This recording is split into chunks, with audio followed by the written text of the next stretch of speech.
27 September 28, 29, 30च्या दरम्यान राज्यामध्ये ठिकठिकाणी मुसळधार पाऊस पडणार आहे, कुठं अतिमुसळधार पडणार आहे, कुठं रिमझिम पडणार आहे, कुठं ओढे नाले पडणार आहे। म्हणून हा अंदाज सर्व जनतेने लक्षात घ्यायचा, सगळ्यात महत्त्वाचं शेतकऱ्यांनी लक्षात घ्यायचा।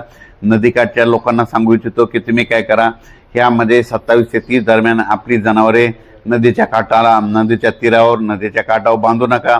त्याच्यानंतर आपल्या पाईपलाईन असल्यात आधीच बाजूला काढून ठेवा, कारण ह्या पावसामध्ये म्हणजे जे धरण आहेत त्या धरण क्षेत्रामध्ये, त्या कॅचमेंट एरियामध्ये जास्त पाऊस पडल्यामुळं त्याच्यानंतर ह्या धरणाचा देखील पाणी सोडावं लागणार आहे।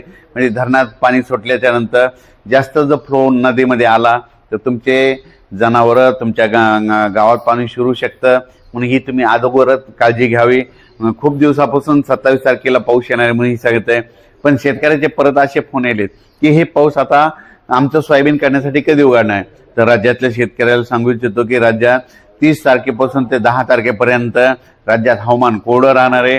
त्याच्यानंतर काय होईल, 30, 1, 2 तारखेला धुळी येईल, त्याच्यानंतर पाऊस देखील कमी होणार आहे।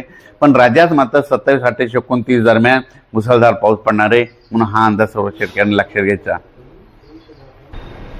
या पावसामध्ये विजेचं प्रमाण जास्त असल्यामुळे माझी शेतकऱ्याला विनंती आहे, तुम्ही काय करा, विजा कडकडत असताना झाडाखाली थांबू नका, आपली जनावरांकडे झाडाच्या खाली बांधू नका।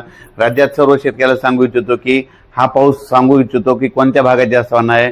नांदेड जिल्ह्यात एक जरा जास्त पडणार आहे, परभणी जिल्ह्यात एक जास्त राहणार आहे, लातूर जिल्ह्यात एक जास्त राहणार आहे, जालना जिल्ह्यात एक जास्त राहणार आहे, बीड जिल्ह्यात एक जास्त राहणार आहे, धाराशिवकडे एक राहणार आहे, अहिल्यानगरकडे एक जास्त राहणार आहे, त्याच्यानंतर साताऱ्याकडे जास्त पडणार आहे, त्याच्यानंतर पुणे जास्त पडणार आहे, संगमनेर, अहिल्यानगर जरा जास्त पट्ट्यात राहणार आहे, जळगाव जिल्ह्यात एक खूप पडणार आहे, आणि त्याच्यानंतर मुंबई, नाशिक त्या ठिकाणी देखील अतिवृष्टी होणार आहे। नंदुरबारकडे देखील आतापर्यंत पाऊस कमी पडलेला आहे, नंदुरबार जिल्ह्यात देखील खूप पाऊस पडणार आहे, म्हणून हा अंदाज लक्षात घ्यायचा।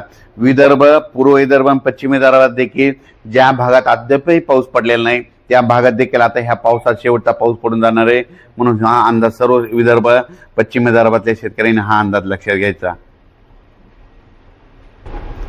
परत एक शेतकऱ्यासाठी आनंदाची बातमी, इतक्या दिवस पाऊस चालू आहे, हे बंद कधी होणार आहे। तर सर्व शेतकऱ्याला सांगू इच्छितो की 30 सप्टेंबर पासून ते 10 ऑक्टोबर पर्यंत राज्यात पाऊस विश्रांती घेणार आहे। त्यामध्ये तुम्ही तुमचं काय करा, सोयाबीन काढू शकतात, कोणत्या पिकाच्या फवारण्या असेल तर ते करू शकता, म्हणून हा अंदाज लक्षात घ्यायचा।